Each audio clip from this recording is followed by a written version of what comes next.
Jumpa lagi dengan saya Yeni Indra di Gospel Truth Cakes dengan renungan yang berjudul Doa Keliling Tidak Relevan.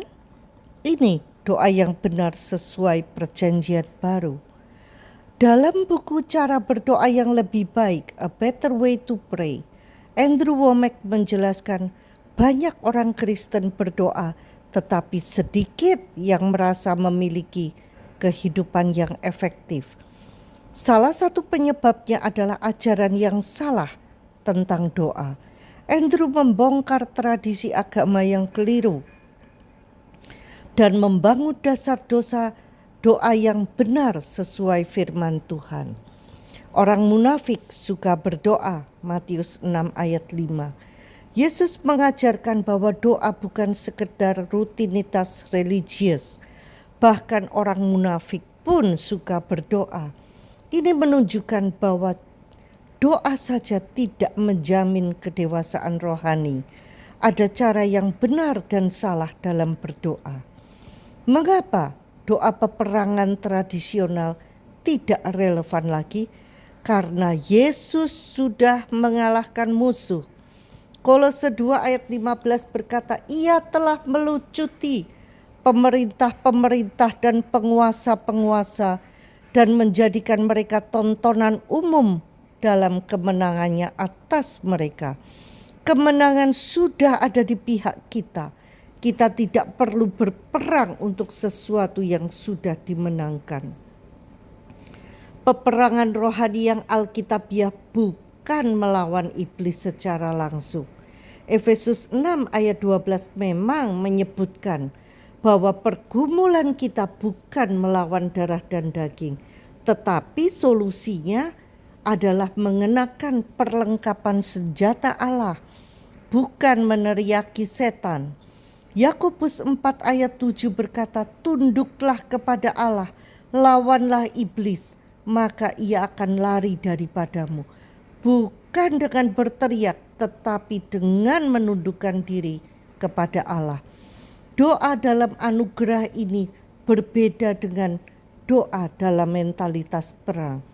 Doa bukan tentang bertarung melawan setan, tetapi tentang menyadari posisi kita di dalam Kristus dan mendeklarasikan kemenangannya dengan iman. Roma 8 ayat 37 berkata, kita lebih daripada pemenang dalam Kristus. Pemenang tidak sibuk bertarung, tetapi sibuk menikmati kemenangan. Kita berdoa dalam kemenangan Kristus. Yesus sudah menang. Kolose 2 ayat 15 menegaskan bahwa kuasa gelap telah dikalahkan dan kita tidak perlu berperang dengan cara lama. Peperangan rohani bukan soal ritual fisik atau menengking keras-keras, tetapi berdiri teguh dalam iman. Efesus 6 ayat 10 sampai 18. Hadirat Tuhan dalam kita lebih besar dari kuasa kegelapan. 1 Yohanes 4 ayat 4. Karena itu berdoalah dengan keyakinan, bukan dengan ketakutan. Gunakan firman Tuhan untuk berdiri teguh, bukan hanya untuk menengking tanpa pengertian. Pancarkan terang Kristus dan kegelapan akan sirna dengan sendirinya. Kita sudah menang dalam Dia. Yang benar dan yang salah tentang berdoa. Yesus adalah satu-satunya perantara. 1 Timotius 2 ayat 5. Banyak orang mencoba menjadi perantara seperti Musa atau Abraham, tetapi Yesus adalah satu-satunya perantara antara Allah dan manusia. Mengabaikan syafaat Yesus berarti menolak perannya sebagai pengantara sejati. Doa bukan usaha untuk membujuk Tuhan atau bertarung melawan kuasa gelap, melainkan bentuk komunikasi dengan Bapa yang mengasihi kita dan telah memberikan segala sesuatu di dalam Kristus. Tujuan utama doa bukan hanya meminta sesuatu, tetapi yang terutama adalah bersekutu dengan Tuhan. Adam dan Hawa berbicara dengan Tuhan sebelum ada dosa, kebutuhan, atau peperangan rohani. Seberapa banyak doa kita jika semua permintaan dihilangkan? Berbicaralah kepada gunung, Markus 11 ayat 23. Yesus tidak mengajar kita untuk mengeluh kepada Tuhan tentang masalah, tetapi supaya berbicara langsung kepada masalah dengan iman. Kuasa iman bekerja saat kita mendeklarasikan firman Tuhan atas situasi kita. Berdoa dengan otoritas Kristus.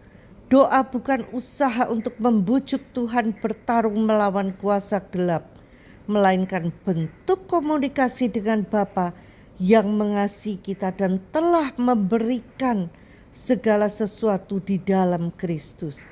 Ia yang tidak menyayangkan anaknya sendiri, tetapi yang menyerahkannya bagi kita semua.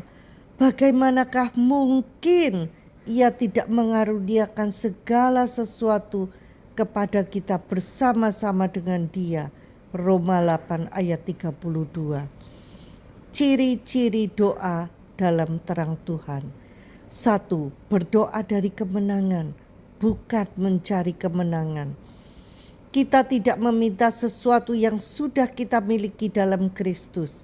Efesus 1 ayat 3 berkata, "Terpujilah Allah dan Bapa Tuhan kita Yesus Kristus, yang dalam Kristus telah mengaruniakan kepada kita segala berkat rohani di dalam surga." Yang kedua, berdoa dengan keyakinan, bukan dengan ketakutan. Ibrani 4 ayat 16 berkata, "Sebab itu marilah kita dengan penuh keberanian menghampiri tahta kasih karunia, supaya kita menerima rahmat dan menemukan kasih karunia untuk mendapatkan pertolongan kita pada waktunya." Yang ketiga, berdoa sebagai anak, bukan sebagai hamba. Roma 8 ayat 15 berkata, "Sebab kamu tidak menerima roh perbudakan yang membuat kamu menjadi takut lagi, tetapi kamu telah menerima roh yang menjadikan kamu anak Allah, oleh roh kita yang berseru, Ya Aba, Ya Bapa." Yang keempat, doa sebagai persekutuan, bukan sekedar permohonan. Yohanes 15 ayat 7 berkata, "Jikalau kamu tinggal di dalam aku dan firman-Ku tinggal di dalam kamu, mintalah apa saja yang kamu kehendaki dan kamu akan menerimanya." Yang kelima, berdoa dalam istirahat, bukan perjuangan. Matius 11 ayat 28 sampai 30 mengundang kita untuk datang kepada Yesus dan menemukan ketenangan di dalamnya. Sampai jumpa di episode berikutnya bersama Yeni Indra di Gospel Truth Cakes. Tuhan Yesus memberkati.